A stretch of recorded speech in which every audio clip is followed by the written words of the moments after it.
The big question about the curfew. There was curfew on and off almost constantly for 4 months. How did that make it difficult for you guys to treat the children who were coming with injuries and other normal patients? Can you give me a little bit of, Once there is curfew, it's not only in the city, it's outside the hospital. All the shops, including the medicine shops, are closed. They are being forced to close. Even I have not seen the order. Some medicine shop had got order for this, keeping the shop open, but these people have refused it.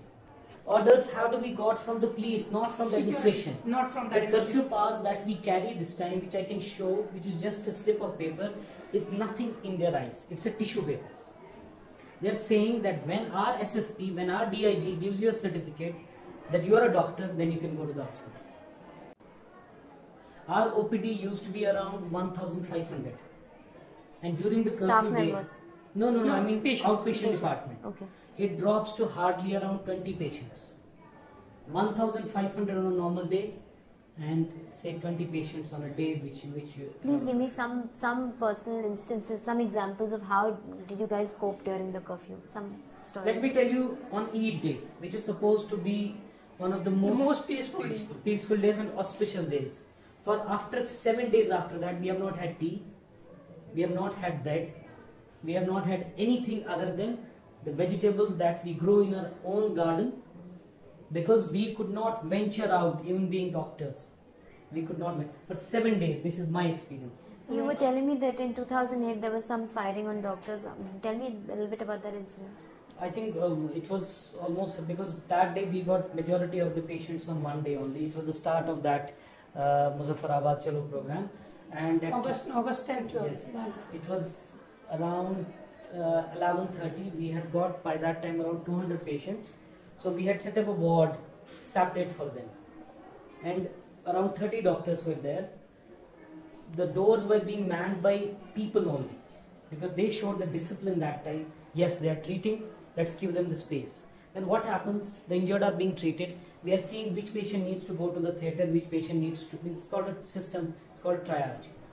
And they could not bear even that.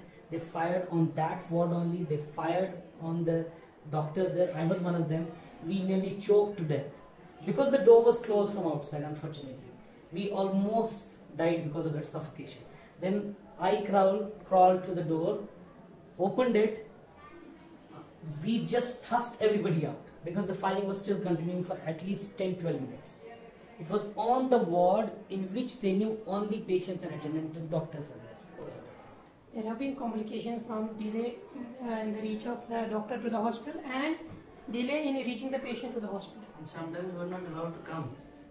Totally. We stayed home. One of my postgraduates, who is a Sardar, he's a Sardar. They know he's a Sardar. He was told, Dr. Sahab, अंदर जाओ, सरदार बता दो, हमें कुछ नहीं आज दिखाई दे रहा है. अंदर जाओ, एम्बुलेंस कुछ नहीं कर में.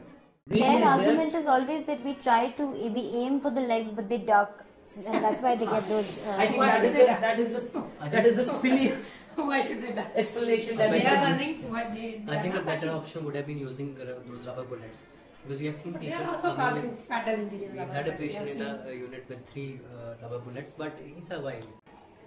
No, you've been also, I'm sure you guys have been talking to these children. It's a very difficult and mood question to ask, but what is the state of mind? I mean, what are they saying? Is there anger? Is there shock? What is the state of... Only one word. India has to leave. Only one sentence. I have had an injury. He was shot in the chest. It had come out at this place, and I was treating him. He was in shock. He had lost a lot of blood. Then what happens? Once we revived him, the first thing he asked me is, "Doctor साहब, मेरा बाजू ठीक है." मैंने बोला, क्या बात है भाई? मैंने बोला, बस अगर मेरा बाजू ठीक है तो फिर ठीक है. अगर नहीं तो then it's better I'm dead, because I'm going to go out and I'll throw stones again. His friends outside are telling me, "Doctor साहब, will he survive or not? Just tell us that. Because if he survives, then we'll sit here. If not, then we'll send some elder people. They'll come, because we have to throw stones. We can't take it anymore." This is the state of mind. How do you react to such a situation? You said you saw plus minus 1,000 injuries. How many of them? Plus, not minus, plus. More than 1,000 injuries. How many of them would have died here in this hospital? We lost around 60 people here. 60 people over here. Tell me something. What is the percentage of people out of that who become disabled in some way or the other? Disabled, there are other numbers for it. They are not including this 112. Yeah, that's why I'm asking. How many of the people? Because we always talk of the dead. We don't talk of the Yes, disabled. You know. That's How many of them would be permanently disabled? 28 to 30 people have lost their eyesight. 28 to 30 people. Yes. In your hospital. In our hospital, because this is the place where majority of the people are treated for eye injuries. Eye injuries, hospital. 30 And the thing that you could account for is all these physical injuries. Like you don't know what about the post-traumatic stress these people are going to have. You cannot say or comment on that. Yeah. And how have they lost? Is it bullet injuries or? Bullet injury, and now this slingshots that they are firing. What they are using is that marbles. Catapult, like A catapult is being used just to fire a marble. And the last injury was the young boy who had gone to school on the instructions of the government. He had tried to go to the school. He was caught hold of. at Sora. This is the day when Gilani had said that Don't go to school. school. And he tried to sort of go against Gilani, but what happened? The security forces are in favor of Gilani more. So they fired upon him and he lost his eyesight. How old was he? He was around 14 years. Are there enough hospitals, because this range of conflict injuries would need so much counseling and so much. Is there enough? There's hardly any, around 8 or 10 psychiatrists total in the valley. The Medical Sans Frontiers, it stopped its It help. is a good job. Then for the they last were doing many a years. good job in the last 2-3 years, but once the things become too volatile, they also ran away. The ICRC is hardly doing anything. They're not helping at all because they're bound by their charter. The Indian Red Cross is non-existent here. It's more on paper and on photographs than on the actual scene. Help Poor Voluntary Trust, a non-governmental organization, has done a wonderful job. Who is this? This is a businessmen. They came together around 4 or 5 years back. Then they started a trust. They have got few ambulances. They have got people. They have got these volunteers. They have done an absolutely wonderful job. So this is in the field of psychiatry or general medical They are the medical people aid? who shift the patients from the, because even the ambulances are less in number. There are no critical care ambulances. In this traumatic place, there are no critical care ambulances. Anywhere in the city? There was only one that was with the governor, and when he was told that there is none in the city for the last 20 years, he was forced to give it to the hospital. So there is one critical That is care. for the last one and a half month. Now this problem of trauma, post-traumatic stress disorders, we are having very less psychiatrists here. But I can say because the trauma has been so extensive now, a resilience has started to develop. And when you lose the fear of death, then nothing attracts you.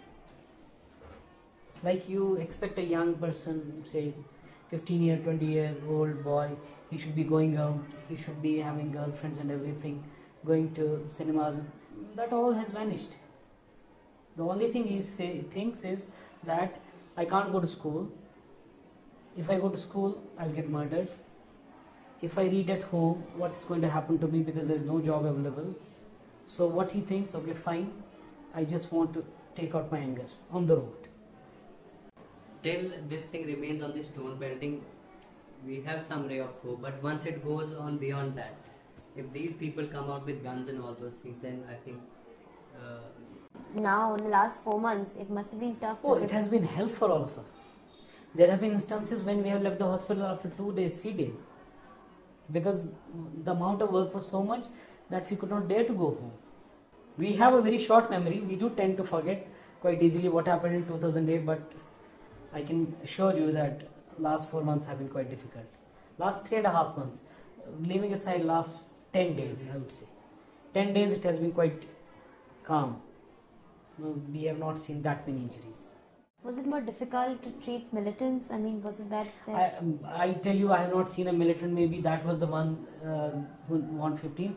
I have not seen in the last 10 years. And again, if there's a militant, if he's injured, I'll treat him. That's my oath But that I have taken. was there a pressure earlier on doctors not to treat militants perhaps? I don't think we would succumb to any pressure, come what may. It's my job to see that they don't have complications once But they do are. they try to put pressure in some way? Have they tried to put pressure? It has not been successful on me, maybe not on them. Well, I don't think so. I mean, I've never. We had have such seen a less number of experience. militants basically injured. Yeah. I have not seen that many. I have not seen that many.